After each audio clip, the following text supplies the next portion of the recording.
सबसे ज्यादा हमारे देश को एक्सपोर्ट को बढ़ाने वाली अगर कोई इंडस्ट्री है तो वो ऑटोमोबाइल इंडस्ट्री है।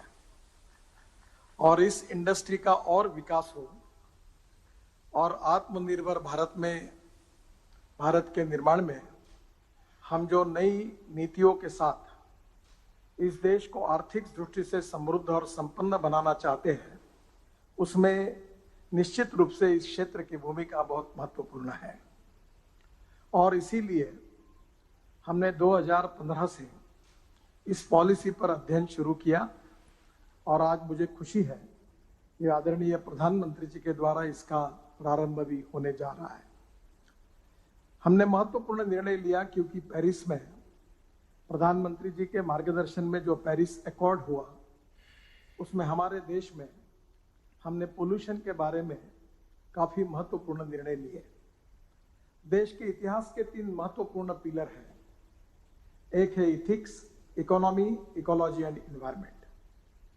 इकोलॉजी एंड इन्वायरमेंट के क्षेत्र में हमारे सभी विभागों ने मिलकर हमने ये निर्णय किया कि जो पोल्यूशन के नॉर्म्स थे BS4, उसको हमने BS6 पोल्यूशन नॉर्म्स के लिए एकदम जंप करके उसके ऊपर जाने का निर्णय किया।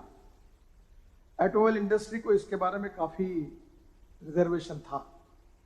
पेट्रोलियम कंपनी ने बहुत अच्छा कोऑपरेशन किया और आज हमने BS6 के पोल्यूशन नॉर्म्स को बहुत यशस्वी रूप से उसके ऊपर अमल किया है। पोल्यूशन के साथ साथ व्हीकल का फिटनेस, फ्यूल इफिशिएंसी और रोड सेफ्टी, ये भी महत्वपूर्ण बात है। अब इकोनॉमिक मॉडल में भी हमने रोड सेफ्टी में जो एयर बैग्स है वो मैंडेटरी की है ताकि हम लोगों की जान बचा सके। हमारी एक सबसे बड़ी समस्या ये थी कि भारत में करीब 1 करोड़ ऐसी गाड़ियां थी जो बिना वैलिड फिटनेस के बिना चल रही थी। उसके कारण प्रदूषण भी बढ़ रहा था और फ्यूल में भी काफी खर्चा हो रहा था क्योंकि उसमें फ्यूल इफिशिएंसी नहीं थी और सेफ्टी के दृष्टि से भी अपने नॉर्म्स वो पूरी नहीं कर रही थी। और इसलिए स्वाभाविक रूप से स्क्रैपिंग पॉलिसी की शुरुआत उसी विचारों से हुई है।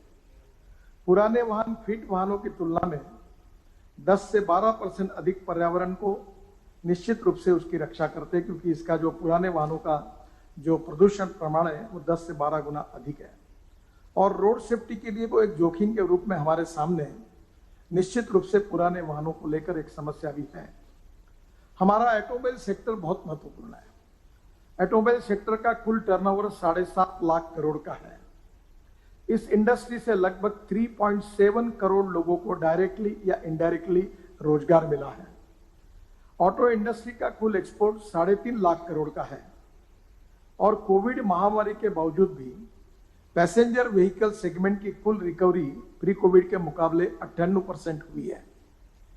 हमने जो पॉलिसी के समय जो क्राइटेरिया निश्चित किया है कि इस पॉलिसी में स्क्रैपिंग का प्राइमरी क्राइटेरिया गाड़ी का फिटनेस यही रखा गया है, एज नहीं।